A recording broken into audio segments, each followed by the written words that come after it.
अस्सलाम वालेकुम नाज़रीन, मैं हूं मलिक फयाज निज़ामी एडवोकेट। हम पढ़ रहे थे specific relief act 1877। 1877 specific relief act पढ़ रहे थे। हमने सेक्शन 8 से शुरू किया था।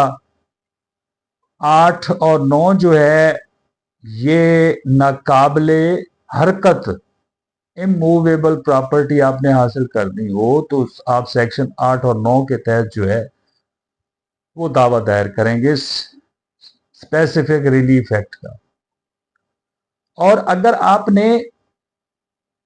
काबिले हरकत यानी मूवेबल प्रॉपर्टी का कब्जा लेना होगा तो फिर आप सेक्शन 10 और सेक्शन 11 के तहत दावा दायर करेंगे। सेक्शन 12 हमने पढ़ा कि वो कौन कौन से ऐसे एग्रीमेंट्स हैं जिनको सिविल कोर्ट जो है वो इन्फोर्स करवा सकती। और फिर गए थे हम 12 से लेके 20 तक। हमने सेक्शन 21 पढ़ा जिसमें ये होल्ड किया गया कि वो कौन कौन से एग्रीमेंट्स हैं जिनको इन्फोर्स नहीं किया जा सकता। वो हमने 21A पढ़ा था, बी पढ़ा था, सी पढ़ा था, डी पढ़ा था, ई पढ़ा था, एच, जी पढ़ा था, एच। ठीक हो गया।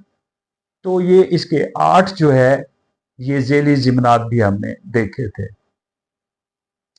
नाजरीन, हाँ, अब हम आगे बढ़ेंगे सेक्शन 22 की तरफ, जिसमें अदालत की जिसमें केस ज़ेर समाअत होता है उसकी डिस्क्रिप्शन के बारे में बताया।